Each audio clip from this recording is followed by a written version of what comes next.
Hi my friends, in today's video we are going to explore the finish as a design factor for spindle work and particularly for bottle stoppers.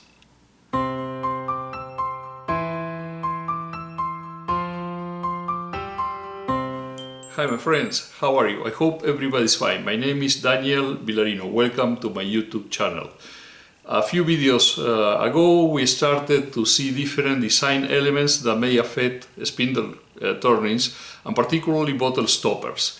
We started with the direction of the grain, then we saw how the direction of the grain may affect the shape of the bottle stopper, and in the last video we saw the use of the natural edge or the bark as an element of design. For today's video I have this piece of granadillo. I don't know exactly how it is because it's kind of rough. I'm going to pass it through the planer to see a little better the grain. Hopefully it's kind of straight, because the idea is to get out of this maybe 4 segments, 4 blanks to the bottle stoppers, and they are going to have exactly the same shape, each of them, because what I want to change from one to the next is the type of finish that we are going to apply. To one of them we are going to use our abrasive paste, the homemade abrasive paste, which basically the 2 finishing elements in that abrasive paste are mineral oil and beeswax. And then the next one we are going to use carnauba wax. The third one is going to be the classical friction polish, and finally we are going to try with the CA glue finish. So that's the topic for today's video. I hope you enjoyed. Let's get to work. I have this square section granadillo blank, but its cuts are rough and truly I cannot see the grain too well. So I am going to give it a few passes through the planer to see how the grain looks like. I give it a pass on one side and then I rotate it so the next cut will be on the side that is at 90 degrees. That way I can keep the section more or less square. I examine the 4 lateral sides and see that the grain is more or less even in all of them. This means that the bottle stoppers that I will obtain from the blanks cut out of this piece will all have very similar grain orientation.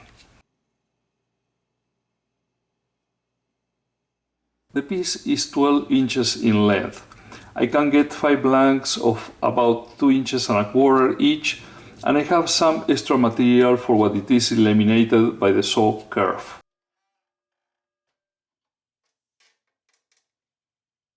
I measure and cut the 5 blanks for the bottle stoppers.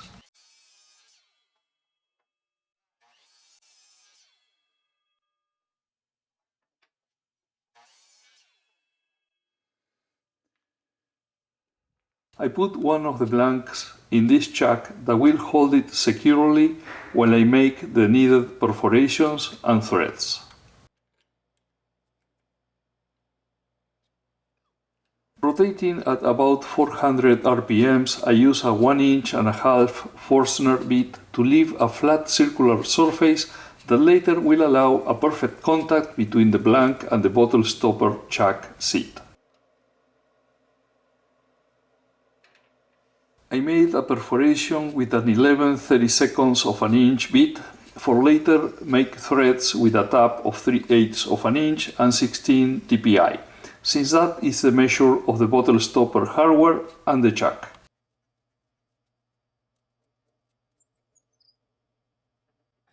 This way the first granadillo blank is ready to mount in the bottle stopper chuck.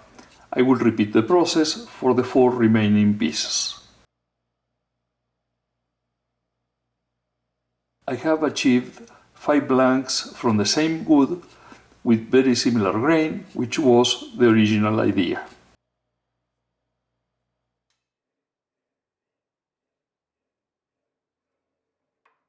These 5 bottle stoppers will have, all of them, the same design. The design is simple and utilitarian and looks like a Christmas bulb. I have made in PowerPoint the drawings with the dimensions, and from that I will cut a template in cardboard that will help me replicate the shape. The idea of this video is to compare finishes. So I am trying to have the same wood, similar wood grain, and the same design, so I can compare the finishes without other factors interfering in the comparison. Also, the shape will make easier to apply the CA glue. I place in the headstock the bottle stopper chuck.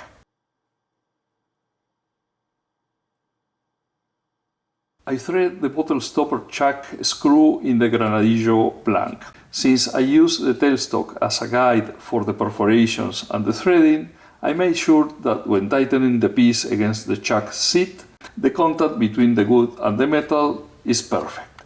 In the tailstock, I place a live Jacob's chuck holding a rounded piece of wood that will exert pressure without marking the granadillo blank.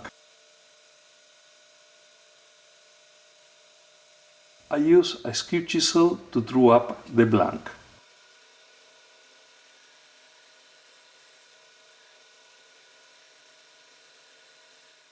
Please note that the skew chisel edge is at about 45 degrees with respect to the rotation axis, and that the cut happens in the lower half of the sharp edge, as shown by the granadillo dust accumulated on the bevel. The other thing is that I always try to rub softly the bevel against the wood I am cutting.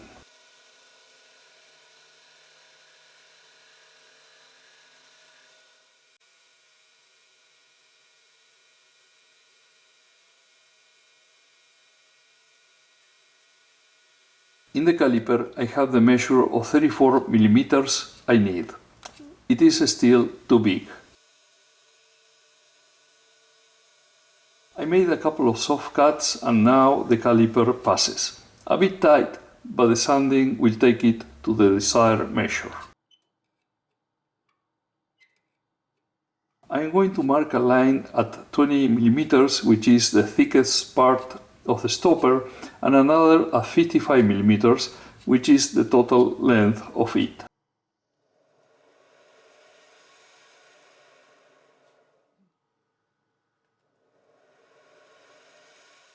I eliminate the excess with the parting tool.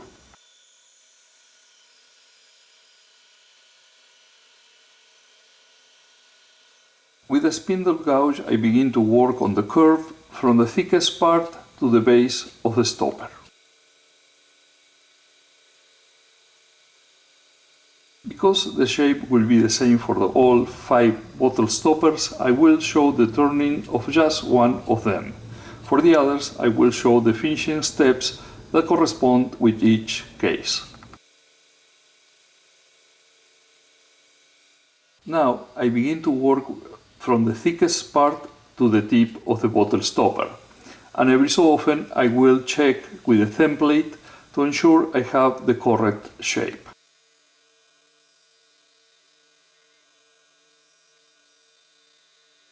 I remove the tailstock to work in rounding the tip of the bottle stopper.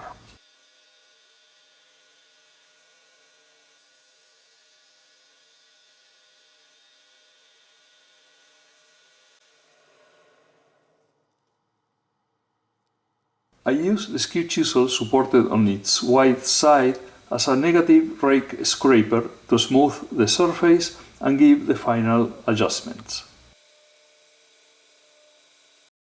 Okay, I am really close to the template, so I am going to start the first finishing process, which basically is no finish, or rather sanding up to very fine sandpaper grits.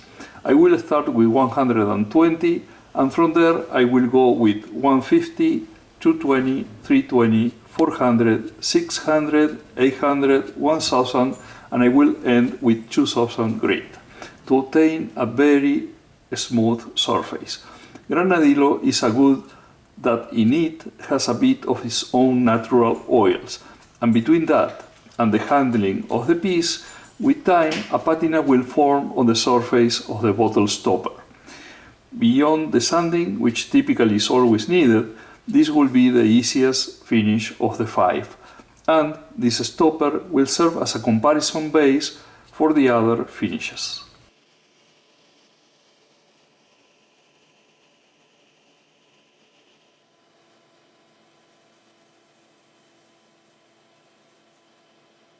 When we reach the 2000 grit sandpaper, I will sand manually, in the direction of the grain. You can already see, because of the smooth surface, a certain satin finish.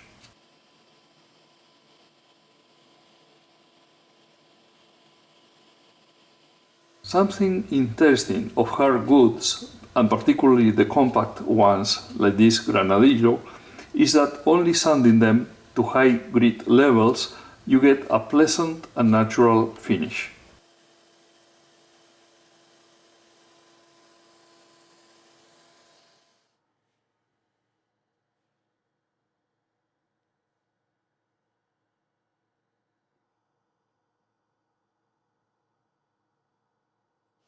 Here I am finishing the sanding process for the second bottle stopper. I have sanded all the way up to 800 grit. I haven't shown the turning process because it is identical to the first bottle stopper. With a paper towel I remove the wood dust from the surface.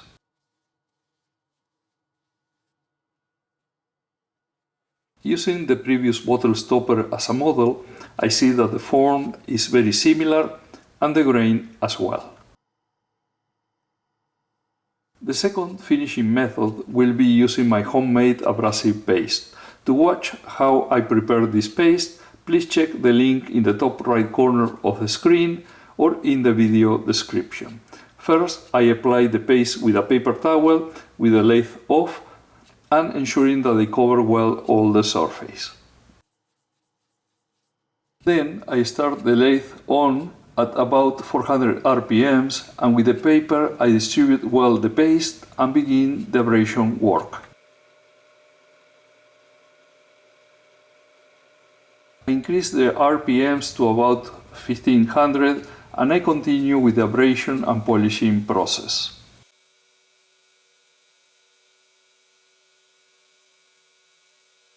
I find a clean area on the paper towel and with it I remove any excess of abrasive paste that could remain in the surface. Here you can compare the result with the one that was only sanded.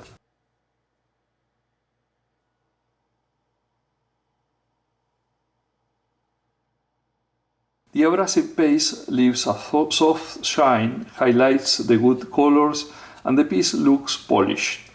It is a very natural finish and very easy to apply.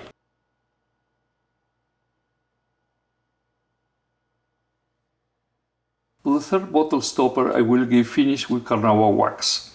As you can see, the stopper is already turned and sanded up to 800 grit, and I will apply the wax using friction. The lathe is rotated at more than 2500 RPMs. The speed and the contact generate friction that melts the wax and deposits it on the surface.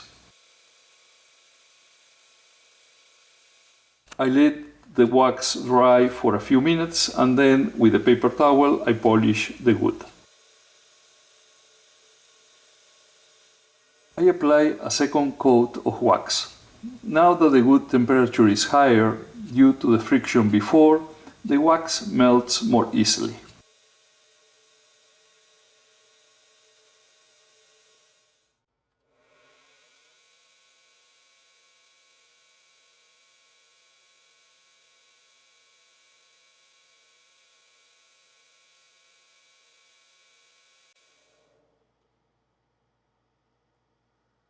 Here you can see the finished bottle stopper compared with the first one I made, which was only sanded, and also with the second one that I had abrasive paste finish. The shine of the carnauba wax seems a little bit more muted than the one with the abrasive paste. Here I am finishing the application of homemade abrasive paste to the fourth bottle stopper I have turned. For this one I will do the classic finish with friction polish. The first coat is applied with the lathe off to distribute well the liquid over all the surface, and then I rub with a paper towel while I rotate at more than 2500 RPMs to generate heat due to the friction, which helps the polish set in this type of finish.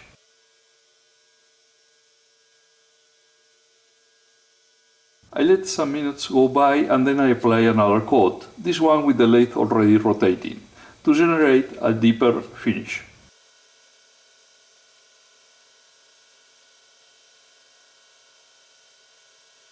Here you can compare this finish with the homemade abrasive paste. As you can see, the friction polish gives a brighter shine to the piece. Here you can see it side by side with the piece just sanded. And finally we compare with the one finished with carnauba wax.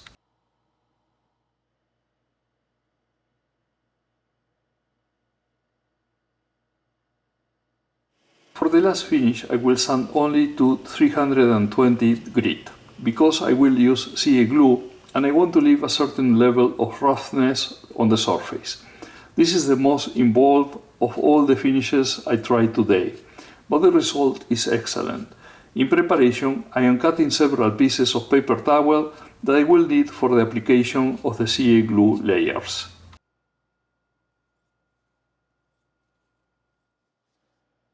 It is important to clean very well the surface and eliminate all the dust.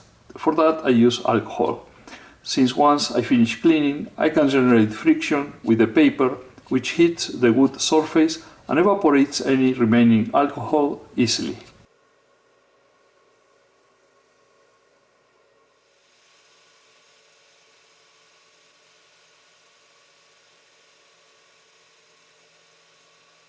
I also vacuum the surroundings of the working area to avoid wood dust flying and sticking to the CA glue.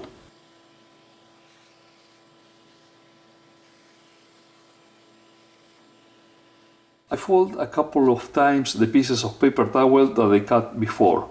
This way I form a sort of pad to apply the CA glue. CA glue loves to stick one finger to another, and although it is not dangerous, it is quite bothersome. So I recommend the use of protective disposable gloves. For the initial coats, I will use very fast setting thin CA glue. I am going to apply the CA glue rotating at 400 RPMs. I verify which side is where the fault is, because I want to use that side to put a few drops of CA glue to decrease the possibility of paper lint sticking to the wooden surface. I pour 2 or 3 drops of CA glue close to the corner of the pad, and with just one pass I cover all the surface. It is important not to repeat the passes with the same paper area. If something is uncovered, the next passes will take care of that. I use accelerator so the glue sets very fast.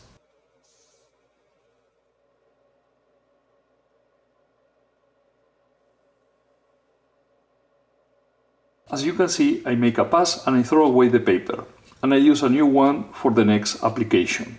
This thin CA glue cures very fast, and I don't want to risk the paper getting attached to the wood.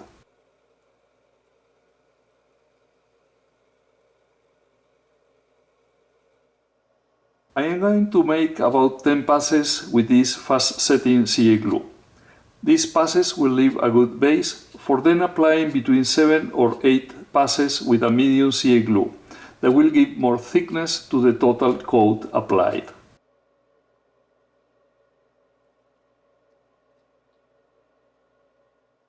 Because this medium CA glue takes longer to set, I recommend a lot the use of the accelerator.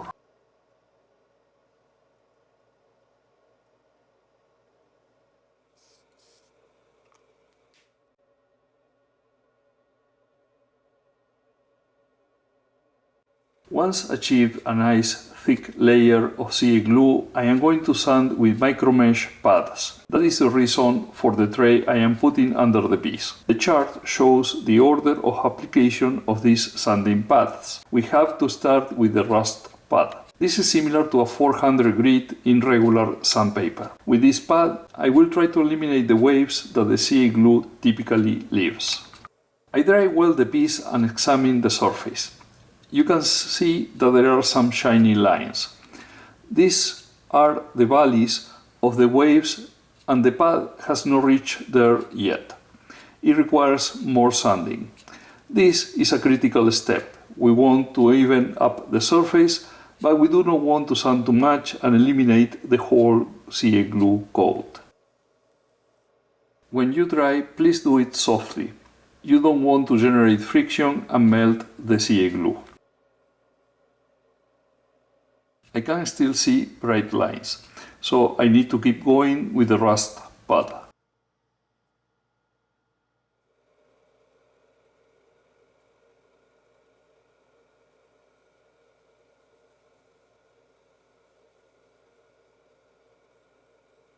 I still can see a bit of shiny lines, but they are duller. I am going to change to the green pad, which is the equivalent of a regular 600 grit.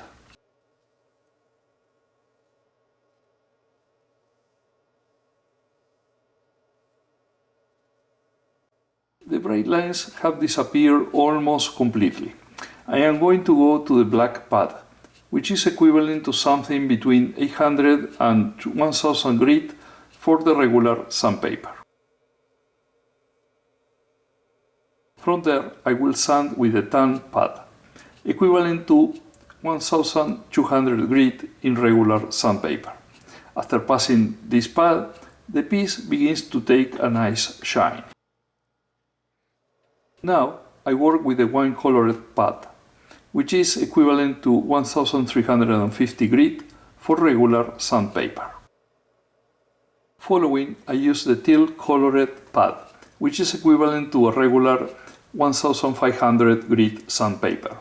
The reason I am giving the equivalences is that not everywhere you can find the micromesh pads, but finding fine, wet, regular sandpaper may be easier. From there, the purple, similar to a 2250 grit. The blue, similar to a 3000 grit. And finally, the grey pad, similar to a 4500 grit.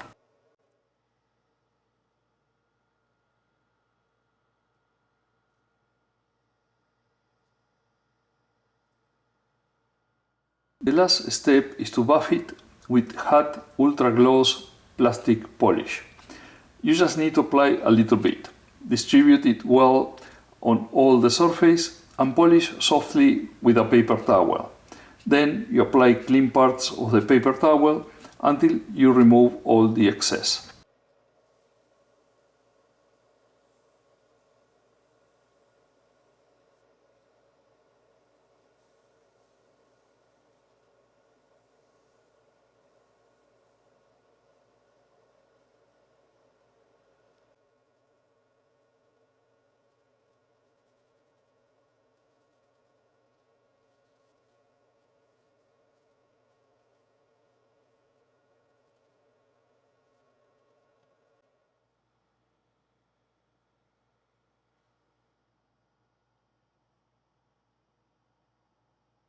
Here we can compare the 5.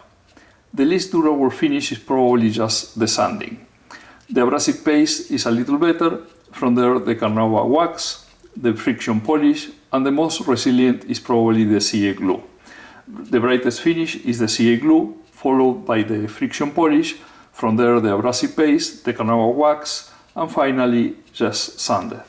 The easiest to apply is just the sanding, then the carnauba wax and the abrasive paste were pretty even, followed by the friction polish, and the most laborious one was the CA glue application.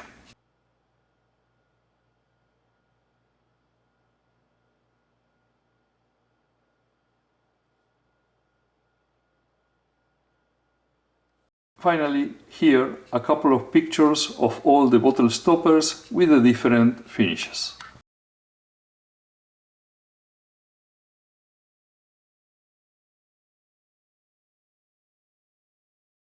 Okay, my friends, so we finished comparing the finishes that we did to the 5 bottle stoppers. We started with a simple one, which is just plain granadillo sanded up to 2000 grit. It's a very thin grit. It gives the piece a satin finish, and with the use and the handling of the bottle stopper, probably the grease from the hands will generate a patina that will give some protection to this one. So this is the most basic one. The second one is our homemade abrasive paste, and as you can see, it gives a nice shiny finish. Is not that shiny, but it has a certain shine that it looks very nice, and it's very simple to apply. The third one, I was a bit disappointed because it's the carnauba wax, and it is shiny, but not as shiny as the abrasive paste. I think maybe the tripoli in the abrasive paste gives the piece more degree of sanding that increases the shining of the piece. But in any case, the carnauba is a very durable finish. It has a higher melting point than the Vicks wax, so that's a very nice option. The fourth one is the typical friction polish that we always do. It's a very easy finish to apply. I did it with the abrasive paste first as a preliminary step, and then the application of the friction polish. This is a classic, so that's a very easy one to do. And the final one is the most time-consuming one, is the CA glue application. It gives a very ultra shine finish that you can appreciate here. It takes more time, it's very durable because it generates like a plastic cover over the wood, so that's the fifth option. Those 5 options were the objective of today's video.